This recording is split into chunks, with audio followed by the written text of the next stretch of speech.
আসসালামু আলাইকুম। সংবাদে আপনাদের সবাইকে স্বাগত জানাচ্ছি। আমি ফিরোজ তোহা। শুরুতেই সংবাদ শিরোনাম। বাংলাদেশের সর্বশেষ গুরুত্বপূর্ণ আপডেট সংবাদে আপনাকে স্বাগত। শুরুতেই সংবাদ শিরোনাম, পরে বিস্তারিত। প্রথমেই জানাবো আমাদের হাতে থাকা সর্বশেষ গুরুত্বপূর্ণ সবথেকে তাজা আপডেট সংবাদ। চাটমোহরে ঈদগাহ মাঠের নামকরণ নিয়ে দুই গ্রামবাসীদের মধ্যে ব্যাপক সংঘর্ষ, আহত ৩০। পাবনার চাটমোহরে বিবাদমান ঈদগাহ মাঠের নামকরণ নিয়ে দুই গ্রামবাসীদের মধ্যে সংঘর্ষে নারী পুরুষসহ ৩০ জন আহত হয়েছে। আজ উপজেলার মূলগ্রাম ইউনিয়নের আটলঙ্কা বাজারে এই সংঘর্ষের ঘটনা ঘটে। এই ঘটনায় এলাকায় থমথমে অবস্থা বিরাজ করছে। এরপর জানাবো, জুলাই সনদ বাস্তবায়নে কোনো আইনগত বাধা নেই বললেন অ্যাটর্নি জেনারেল। জাতীয় ঐকমত্য কমিশনের সিদ্ধান্ত অনুযায়ী জুলাই সনদ বাস্তবায়নে কোনো আইনগত বাধা নেই বলে মন্তব্য করেছেন অ্যাটর্নি জেনারেল মোহাম্মদ আসাদুজ্জামান। আজ ঝিনাইদহ শহরের এক মতবিনিময় সভায় সাংবাদিকদের সঙ্গে আলাপকালে তিনি এসব কথা বলেছেন। এদিকে শীঘ্রই প্রতি আসনে একক প্রার্থী ঘোষণা করবে বিএনপি বললেন বিএনপি নেতা সালাউদ্দিন। আসন্ন জাতীয় সংসদ নির্বাচনকে সামনে রেখে আসনভিত্তিক একক প্রার্থী চূড়ান্ত করার জন্য কাজ চলছে বলে জানিয়েছে বিএনপির স্থায়ী কমিটির সদস্য সালাউদ্দিন আহমেদ। এবারে জানাবো, ভারতে পাহাড়ে পাহাড়ে সেনায় সয়লাভ, দেশে দেশে সেনা হটাও স্লোগান। ভারতের প্রতিটি পাহাড়ে সেনার দাপট চলছে। কাশ্মীর, লাদাখ, নাগাল্যান্ড, আসাম কিংবা মণিপুর যেখানেই যান না কেন, সেনা ক্যাম্প, বাংকার আর পাহাড়ের প্রতিটি গিরিপথে চেকপোস্ট চোখে পড়বে। শুধু কাশ্মীরই নয়, ৭ লাখ সেনা অবস্থান করছে বিভিন্ন চেকপোস্টে। কেবল ভারত নয়, চীন, পাকিস্তান, নেপালেও রয়েছে সেনার উপস্থিতি। অথচ বাংলাদেশের পার্বত্য চট্টগ্রামে সেনা উপস্থিতি নিয়েই বারবার তোলা হচ্ছে প্রশ্ন। প্রিয় দর্শক, সর্বশেষ জানাবো, আমেরিকা থেকে গ্রাজুয়েশন করা তরুণীর লাশ মিলল হাজারীবাগে। আমেরিকা থেকে গ্রাজুয়েশন শেষ করা এক তরুণীর লাশ মিলল রাজধানীর হাজারীবাগে।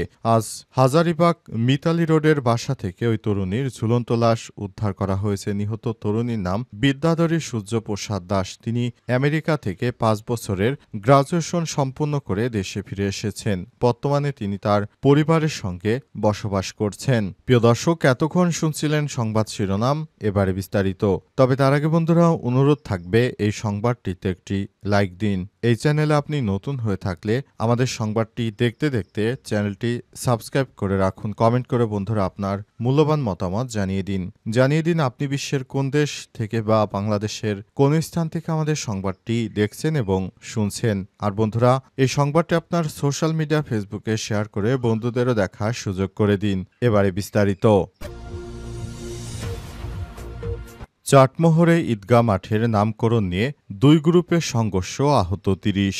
পাবনার চাটমোহর বিবাদমান ঈদগাহ মাঠের নামকরণ নিয়ে দুই গ্রামবাসীর মধ্যে সংঘর্ষে নারীসহ ৩০ জন আহত হয়েছে। শুক্রবার সকাল ১০টার দিকে উপজেলার মূলগ্রাম ইউনিয়নের আটলং বাজারে এই সংঘর্ষের ঘটনা ঘটে। এলাকাবাসী ও থানা সূত্র থেকে জানা গেছে, প্রায় ২০০ বছরের পুরাতন আটলঙ্কা বন্যাগাড়ি ঈদগাহ ময়দান এলাকার মুসল্লিরা নামাজ আদায় করতে আসছিল। গত কয়েক মাস ধরে ঈদগাহ মাঠের নামকরণ নিয়ে স্থানীয়ভাবে এবং থানায় একাধিকবার বৈঠক হলেও কোনো সমাধান হয়নি। বৃহস্পতিবার এলাকায় মাইকিং শুরু করে শুক্রবার সকালে আটলঙ্কা গ্রামবাসী বন্যাগাড়ি নাম বাদ নিয়ে আটলঙ্কা ঈদগাহ ময়দানে লেখা স্ট্যাটাস লাগাতে যায়। এ সময় বন্যাগাড়ি গ্রামবাসী বাধা দিলে তাদের মধ্যে সংঘর্ষ শুরু হয়। অবস্থায় দুই পক্ষের মধ্যেই দফায় দফায় সংঘর্ষের ঘটনা ঘটে। এই সংঘর্ষ ঘটনা চলাকালে পুরো এলাকায় থমথমে অবস্থা বিরাজ করে। তখন শেষ পর্যন্ত তাদের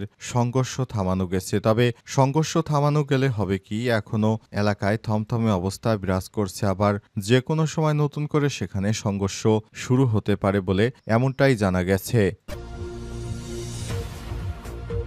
জুলাই সনদ বাস্তবায়নে কোনো আইনগত বাধা নেই বললেন অ্যাটর্নি জেনারেল। এখন চাইলেই সরকার জাতীয় ঐক্যমত্যের সিদ্ধান্ত অনুযায়ী জুলাই সনদ বাস্তবায়নে কোনো আইনগত বাধা নেই বলে মন্তব্য করেছেন অ্যাটর্নি জেনারেল মোহাম্মদ আসাদুজ্জামান। আজ ঝিনাইদহ শহরে সাংবাদিকদের সঙ্গে মতবিনিময় সভায় প্রধান অতিথির বক্তব্যে তিনি এসব মন্তব্য করেছেন। ঝিনাইদহ প্রেস ক্লাবের সভাপতি আসিফ কাজলের সভাপতিত্বে আয়োজিত সভায় প্রধান অতিথি হিসেবে বক্তব্য রাখেন তিনি। এ সময় তিনি বলেছেন, শিক্ষার্থীরা এতদিন ধরে আন্দোলন সংগ্রাম করে ফ্যাসিবাদ সরকারকে পতন করেছে, সুতরাং এখন তাদের যে দাবি দেওয়া সেটি সরকারের পূরণ করে নেওয়া উচিত এবং সে অনুযায়ী সরকারের কাজ করা উচিত। অন্তর্বর্তীকালীন সরকার যেহেতু তাদের আন্দোলনের ফসল, সুতরাং এই বিষয়গুলো সরকারকে অবশ্যই মাথায় রাখতে হবে যাতে করে সেসব জায়গাগুলো কোনো সমস্যা তৈরি হতে না পারে এবং অন্তর্বর্তীকালীন সরকারের প্রধান উপদেষ্টা প্রফেসর ডক্টর মোহাম্মদ ইউনূসের সরকার এই বিষয়গুলো যেন খুব গুরুত্ব সহকারে দেখে সে বিষয়গুলো আমাদেরকে নজর রাখতে হবে বলে মন্তব্য করেছেন তিনি। তাই নতুন বাংলাদেশ গড়ার জন্য শিক্ষার্থীদের এই দাবি দেওয়াকে আইনগত ভিত্তি দিতে সবথেকে ভালো হবে বলে মনে করেন অ্যাটর্নি জেনারেল। তাই তিনি তার বিষয়গুলো সবার সামনে উপস্থাপন করেছেন। সাংবাদিকদের সালাউদ্দিন বললেন, শীঘ্রই প্রতি আসনে একক প্রার্থী ঘোষণা করবে বিএনপি। আজ গুলশানে নিজ বাসভবনে সাংবাদিকদের সঙ্গে আলাপকালে তিনি আরও বলেছেন, জুলাই মাসে সংগঠিত গণহত্যা নিয়ে আওয়ামী লীগের কোনো অনুশোচনা নেই। তারা দেশকে অস্থিতিশীল করতে যখন ভারতে বসে ষড়যন্ত্র করছে, সুতরাং তাদের বিরুদ্ধে আমাদের সজাগ থাকতে হবে। আসন্ন জাতীয় সংসদ নির্বাচনকে সামনে রেখে আসনভিত্তিক একক প্রার্থী চূড়ান্ত করার কাজ চলছে বলে জানিয়েছেন বিএনপির স্থায়ী কমিটির সদস্য সালাউদ্দিন আহমেদ। তিনি বলেন, শীঘ্রই প্রতিটি আসনে একক প্রার্থী নাম ঘোষণা করা হবে।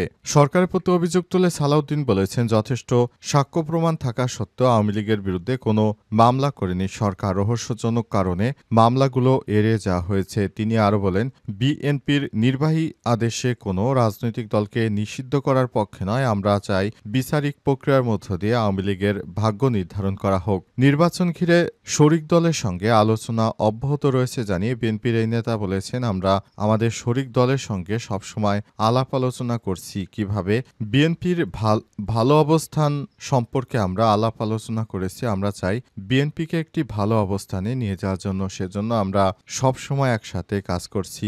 অন্তর্বর্তীকালীন সরকারের প্রধান উপদেষ্টা প্রফেসর ডক্টর মোহাম্মদ ইউনূসের সরকার এই বিষয়গুলো নিয়ে সবার মতামত নিয়েছেন। ভারতের পাহাড় সেনায় সয়লাব, দেশে সেনা হটাও স্লোগান।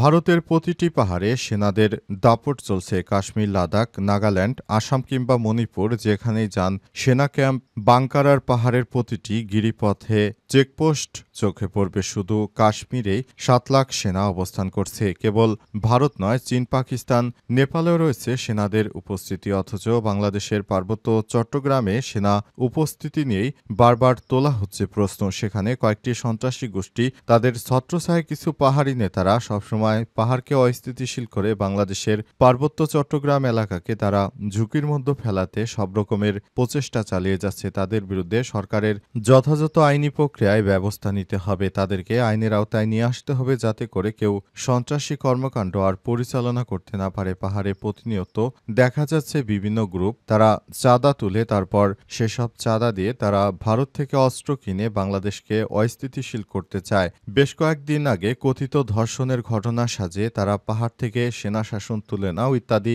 নানা রকম স্লোগান দিতে থাকে। শেষ পর্যন্ত তারা তাদের এই প্ল্যানকে সাকসেস করতে পারেনি। তারা মিথ্যা এবং ভুয়া ধর্ষণের নাটক সাজিয়ে যে ধরনের কর্মকাণ্ড পরিচালিত করেছে সেটা কোনোভাবেই গ্রহণযোগ্য হতে পারে না। অন্তর্বর্তীকালীন সরকারের প্রধান উপদেষ্টা প্রফেসর ডক্টর মোহাম্মদ ইউনূসের সরকারের এ বিষয়ে হস্তক্ষেপ করা উচিত।